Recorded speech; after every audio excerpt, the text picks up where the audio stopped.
নমস্কার। বাংলার prime time আজ আমাকে শুরু করতে হচ্ছে। মন বাংলার প্রাইম টাইম শুরু করার কোনো সম্মতি দিচ্ছে না, কারণ আজ এমন একটা দিন যেদিন আসলে সবক শেখানো হলো বা চ্যালেঞ্জ করা হলো বা একটা বড় বার্তা দেওয়া হলো শুভেন্দু অধিকারীকে বা সমস্ত রাষ্ট্রবাদীকে, যে তোমরা যদি বেশি বার বারো, বেশি আওয়াজ তোলো, তাহলে চন্দ্রনাথ রথের পরিণতি তোমাদের সঙ্গে হবে। কাল রাত থেকেই চন্দ্রনাথের মৃত্যু সংবাদ যখন আসে, রাত থেকেই আমাদের সবার যারা সাংবাদিক, যারা চন্দ্রনাথের সাথে দীর্ঘদিন টেলিফোনে কথা বলেছি বা শুভেন্দু অধিকারীর প্রোগ্রাম জানার জন্য, তার ইন্টারভিউ নেওয়ার জন্য তার সাথে কথা বলেছি, তারা প্রত্যেকেই বুমকে গেছে, থমকে গেছে। এভাবে যদি রাজ্যের বিরোধী দলনেতা, যে দুটি জায়গার জয়ী প্রার্থী এবং ভবিষ্যতে বড় কোনো মন্ত্রিত্ব পেতে চলেছেন, তার আত্মসহায়ক, যে আবার বিধানসভা থেকে মাইনে নিতেন, তার যদি এরকম অবস্থা হয়, সাধারণ মানুষ কোন আশায় রাষ্ট্রবাদের জন্য, হিন্দুত্বের জন্য, বাংলাকে বাঁচানোর জন্য আওয়াজ তুলবে? এবং এই সমস্ত কিছু যখন হচ্ছে, তখন অদ্ভুতভাবে আমি অনেক রাতে, ভোর রাতে আজকে ঘুমাতে গেছি এবং সকালবেলা উঠে শঙ্কর ঘোষ, শঙ্করদা, শিলিগুড়ির বিধায়ক, শিলিগুড়ির আগেও বিধায়ক ছিলেন, মুখ্য সচেতক, শিলিগুড়ির মানুষ, রিপাবলিক বাংলায় তার টেলিফোনে সাক্ষাৎকার প্রথমে শুনে আমিও চমকে গেলাম। আমার মা টেলিফোন সাক্ষাৎকারটা শুনে আমাকে উঠিয়ে দিয়ে বলে যে শঙ্কর টেলিফোনে ছিল সেই সময় যখন চন্দ্রনাথের এই ঘটনাটা ঘটে। অর্থাৎ কি ভয়ঙ্কর হারহিম অভিজ্ঞতা। শঙ্করদা, আপনি আমাদের সঙ্গে রয়েছেন এই মুহূর্তে। আমি জানি আপনার মানসিক অবস্থা ভালো নেই। শঙ্কর শুধুমাত্র শুভেন্দু অধিকারীর আত্মসহায়ক নয়, আপনার বন্ধুস্থানীয় ছিল, আপনার ছোট ভাইয়ের মতন ছিল। এটা তো মানে মারাত্মক একটা ঘটনা, যেটা আমি আপনাকে অনুরোধ করলাম এই অবস্থাতেও। শঙ্কর ঘোষ এবং চন্দ্রনাথ তখন টেলিফোনে কথা বলছিল, আপনারা তখন কথা বলছিলেন শঙ্করদা?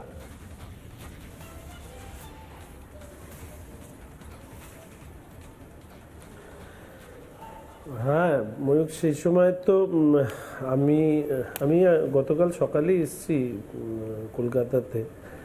আমাদের আগামীকাল আর আগামী পরশুর যে শপথ গ্রহণ অনুষ্ঠান, পরিষদীয় দলের যে মিটিং, এগুলো কাজ করবার ক্ষেত্রে সৌমিত্রদার সাথে থেকে এগুলো করব বিমানকে সাথে নিয়ে। তো আমি সারাদিনই কালকে কনভেনশন সেন্টারে ছিলাম। পুরো বিষয়টি আমাদের প্রদেশ নেতৃত্বের সাথে কথা বলে সেটাকে গুছিয়ে 206 জন 7 জন বিধায়ক জয়ী হয়েছেন। তো স্বাভাবিকভাবে এর আগে চিফ হুইপ হিসাবে 65 জন বিধায়ক বা 66 জন বিধায়ককে নিয়ে কাজ করতাম, এবার প্রায় 3 টাইমস বিধায়ক। তো সেই জন্য সারাদিন সময় লেগেছে। রাত্রেবেলা আমি ফিরছিলাম, মনে হয় 10টা এরকম হবে। তো আমাদের একটা অভ্যেস হচ্ছে যে কর্মসূচি ইত্যাদি থাকলে আমি আর চন্দ্র নিজেরা কথা বলে নিই।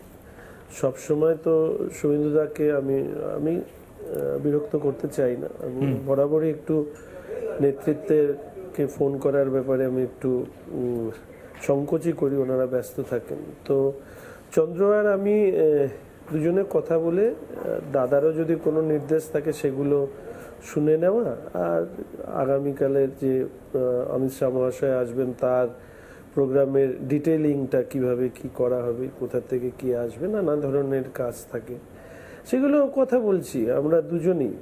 কথা বলতে বলতে ও কোথায় তখন আমি যাই না, আমি তো গাড়িতে উল্টোডাঙ্গার ওদিকে ছিলাম, ফিরছিলাম কনভেনশন সেন্টার থেকে। হঠাৎ করে দেখলাম যে চন্দ্রর আওয়াজটা নেই।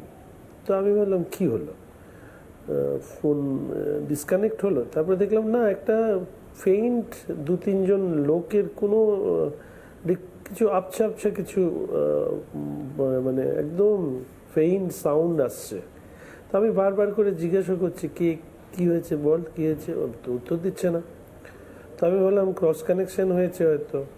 ফোন কেটে আমি ওকে ফোন করলাম, ফোন ধরলো না। তারপরে মেসেজ করলাম যে তুই কি অসুস্থ হয়ে গেলি, তারপরে তারও উত্তর নেই। তখন আমি একেবারে আমি তো আর জানি না যে ও কোথায় আছে। আমি ভেবেছি কোনো গুরুতর শারীরিক অসুস্থতার কারণে হয়তো পড়ে গেছে বা কিছু হয়েছে।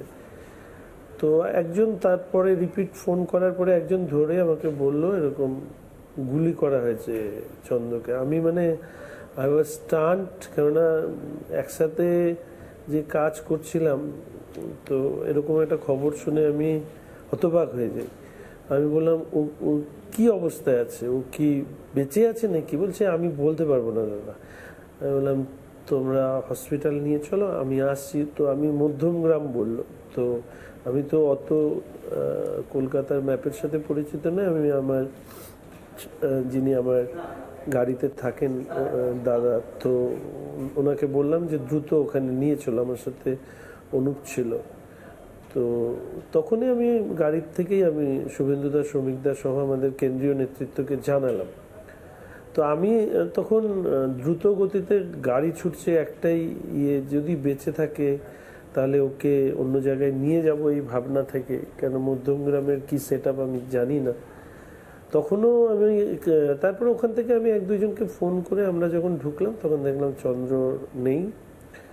ওর বুকের মধ্যে 3টে বুলেট, এমন ত্রিভুজ আকৃতি, যেরকম আমাদের হার্টের মানে এমন করে একটা ত্রিভুজের করে ওখানে গুলি লেগেছে বুকে। আর গাড়ির জানলার মধ্যে 3টে হোল করা আছে, ওই 3টে হোল দিয়েই ওকে গুলি করা হয়েছে। ও তো ড্রাইভারের পাশের সিটে ছিল, আমার মনে হয় এরকম টার্ন করেছে, কেউ কাচের সামনে এসেছে হয়তো জানলাম, তখন ওকে গুলি করেছে 3টে। আমি দেখলাম, তখন আর দেখার ইচ্ছেও ছিল না। তারপরে ড্রাইভারেরও গুলি লেগেছে, কে যে গাড়ি চালিয়ে নিয়ে এসছে আমি তাও তখন শোনার অবস্থায় ছিলাম না। ওনাকে, ড্রাইভার সাহেবকে বা যিনি ছিলেন, ওকে আরেকটা অ্যাপোলো হসপিটালে শিফট করানো। আর তারপরে আর প্র্যাকটিক্যালি চুপ করে বসেছিলাম। কালকে আমি মানে ওখানে পৌঁছে যাওয়ার পরে সেই জন্য আমি সামনেও আসিনি, কেননা এরকম একটা অভিজ্ঞতা হবে। তাও শপথ, কালকে পরিষদীয় দলের মিটিং, তো তার আগে এই এই জয়ের জন্য সবাই আমরা কত লড়াই করেছি, কত খেটেছি, তো তাই এই হয়েছে আর কি। চন্দ্র তো বিধানসভাতেই সবসময় থাকতো, এবং শুভেন্দু অধিকারীর যাবতীয় বিধানসভার যা যা কাজ কর্ম সব তো চন্দ্র করতো। মানে তুমি তো ডেপুটি ছিলে শুভেন্দু অধিকারীর বিধানসভাতে, মুখ্য সচেতক, এবং তার পাশাপাশি চন্দ্রের সাথে খুব খুব ক্লোজলি কাজ করেছো। তো এরকম কোনো অভিজ্ঞতা, মানে ও অ্যাকচুয়ালি আমি শুনেছি খুব চুপচাপভাবে এই কাজগুলো করতো এবং সব জানতো।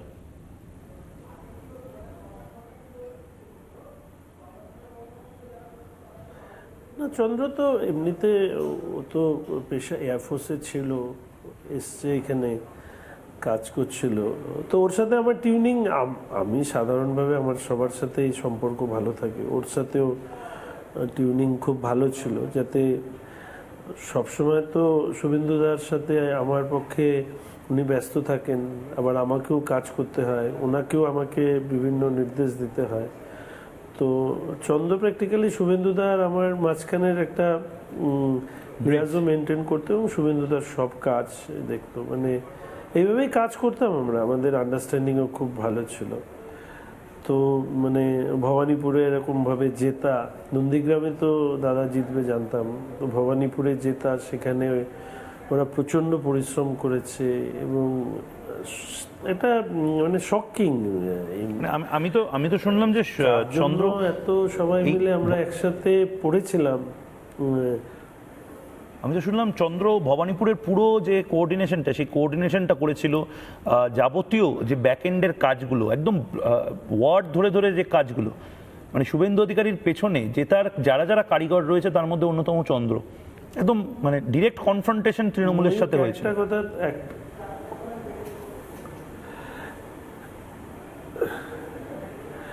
একটা কথা ময়ূক, আমি সবসময় বলি যে পর্দার সামনে যারা থাকে তাদেরকে গড়ার পেছনে, পর্দার পেছনে যারা থাকে তাদের বড় ভূমিকা থাকে।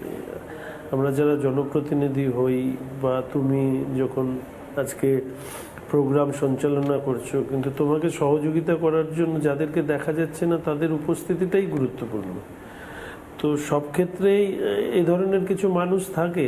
তো চন্দ্র সেই কাজটা করতো ধরে ধরে। একজন আমাদের অসংখ্য মানুষের সাথে যোগাযোগ রাখতে হয়, আর সেই মানুষগুলোকে পরিষেবা যখন দিতে হয় তখন কিন্তু আমাদের সাথে যারা থাকে তারা এই কাজটা করে। এবং এক্ষেত্রেও চন্দ্রর শুধু মানে শুভেন্দুদার যাবতীয় খুঁটিনাটি বিষয় সেটাও দেখতো, অন্যদের সাথে যোগাযোগ রাখা থেকে শুরু করে সবটাই করতো, যা হয় তুলনে। এটা তো আর নতুন করে বলার নেই, যারা অ্যাসেম্বলি বিট করে তারা তো চন্দ্রকে ভালো মতন জানে। আর চন্দ্র মানে শুভেন্দুদার ঘরের একটা কোনায় বসে কাজ করতো, শুভেন্দুদার না থাকলে ওখানেই থাকতো বসে। আর খুব মানে প্রচুর কাজ একসাথে সামলাতে পারতো। It is not like that কি একটা মাল্টিটাস্কার যাকে বলে আর কি, মাল্টিটাস্কিংয়ে ও খুব পারদর্শী ছিল, একসাথে অনেকগুলো কাজ করা, সেগুলো করতো। কি বলবো ময়ূক, আর ভাল লাগছে না আমার এখানে। এটা বার্তাটা কি দেওয়ার চেষ্টা হলো? মানে এটা আমারও খুব অস্বস্তি লাগছে, আমারও খুব বিরক্তি লাগছে। মানে এরকম একটা দিনে যেখানে উদযাপন হওয়ার কথা, 207টা এমএলএ তোমাদের সঙ্গে রয়েছে, তুমিও একজন এমএলএ, হয়তো আরো বড় দায়িত্ব পাবে, সেই সময় প্রত্যেকে একটা থমথমে জায়গা, যে কারোর যা ইচ্ছা হয়ে যেতে পারে। মানে এই পরিস্থিতি কি আসলে বার্তা দেওয়ার চেষ্টা হলো শঙ্করদা?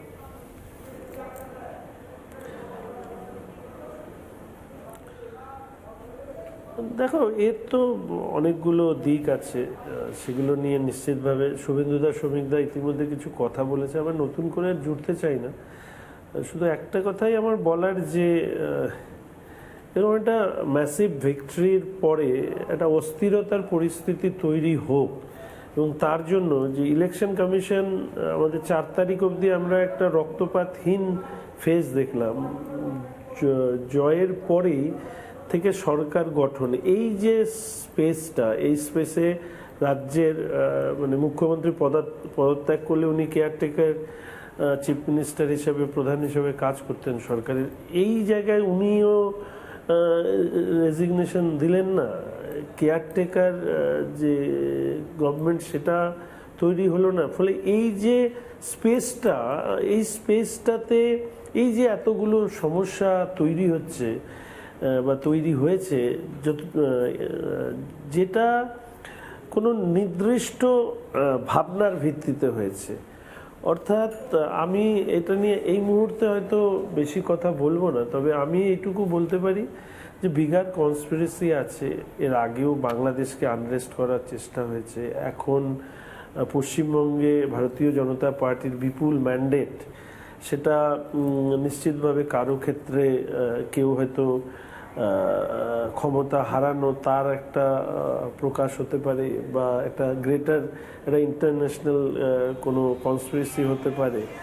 এবং তার সাথে সাথে যে আগ্নেয়াস্ত্র ব্যবহার করা হয়েছে, আমি তো সবটা জানি না, আমার যতদূর সম্ভব সেই আগ্নেয়াস্ত্র থেকে যখন গুলি ছোড়া হয়েছে তার কোনো শব্দ হয়নি, মানে গোদা বাংলায় সাইলেন্সার বা গ্লচ জাতীয় কিছু একটা বলা হয়। তো ফলে আমি কথা বলছিলাম ওকে, হ্যাঁ গুলি যে লেগেছে, ওখানে কেউ গুলি করেছে তার কোনো বিন্দু মাত্র একটা শব্দ পর্যন্ত আমি পাইনি।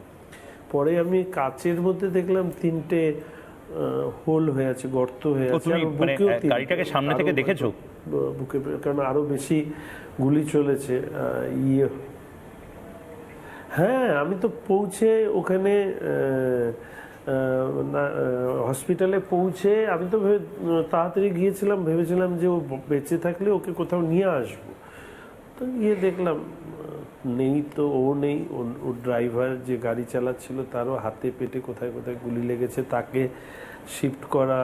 তারপরে গাড়িটাকে দেখলাম, গাড়িটাতে দেখে ভালো লাগছিল না, 3টে হোল দেখলাম। তারপরে আমি অ্যাকচুয়ালি কালকে সরে গিয়েছিলাম ওখান থেকে, আর মানে নিতে পারছিলাম না অন্য মানে একসাথে কাজ করার পরে এরকম একটা ঘটনা, তাও কথা বলছিল। আর স্বাভাবিকভাবেই সবাই আমরা খুশি এই সময়, শপথ গ্রহণ অনুষ্ঠান, তাকে নিয়ে যত কাজ, মানে আমার কাছে কেন, আমার মনে হয় আমাদের যারা 2021-এ এমএলএ হয়ে আমরা এসেছিলাম, তাদের প্রত্যেকের কাছে চন্দ্র না থাকাটা শপথ গ্রহণের দিন বা তার আগের পরিষদীয় দলের মিটিংয়ে, ইট মিনস আ লট। কেননা ও আমাদের সবসময় সাথেই থাকতো, একই সাথে সমস্ত কাজ করতো। ইট মিনস আ লট। সঙ্গত একটা প্রশ্ন বারবার বাংলার মানুষ করছেন যে মুখ্যমন্ত্রী মমতা বন্দ্যোপাধ্যায়ের থেকে বিরোধী নেত্রী মমতা বন্দ্যোপাধ্যায় তিনি অনেক বেশি বিপজ্জনক, তিনি অনেক বেশি আগ্রাসী। এবার মুখ্যমন্ত্রী মমতা বন্দ্যোপাধ্যায় যদি কোনো বাইপোলে জিতে এসে 6 মাস পরে তোমাদের বিরোধী বেঞ্চে বসেন, ট্যাকল করতে পারবে তোমরা?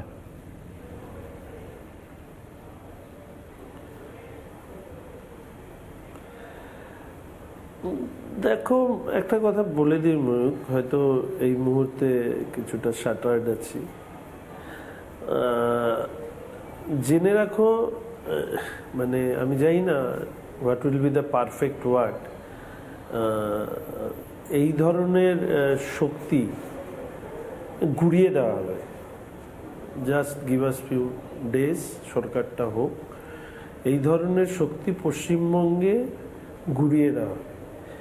এটা আর যাই হোক, এটা রাজনীতির অঙ্গ হতে পারে না। স্বাধীনতার পর থেকে শুধুই রক্ত দেখলো পশ্চিমবঙ্গের মানুষ। নির্বাচন মানেই রক্ত।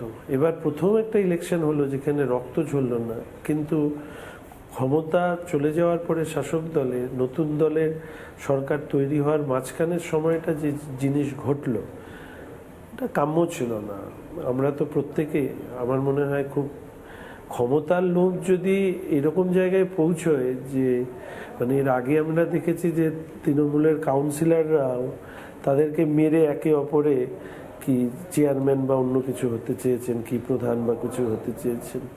এটা রাজনীতি নয় ময়ূক। আমি এর আগেও বলেছি যে রাজনৈতিক যে রুচি, সেই রুচি চরম অধঃপতন ঘটেছে এই শাসক দল তৃণমূল কংগ্রেসের জন্য। আজকে তাদের অনেকে মুখ খুলছেন। সাধারণভাবে কটু কথা বলার অভ্যেস আমার নেই, কিন্তু যে রাজনীতি এই বিশেষ করে মমতা ব্যানার্জি এবং অভিষেক ব্যানার্জি এনারা করলেন এই 15 বছরে, এটা মানা যায় না, জাস্ট মানা যায় না। আমি সন্দেশখালীতে, শুভেন্দুদা, আমি গিয়েছিলাম, ওই সময় একজন আদিবাসী মহিলা বলেছিলেন, সে ট্রাইবাল মার কথাটা আমার খুব মাথায় ঘুরছিল।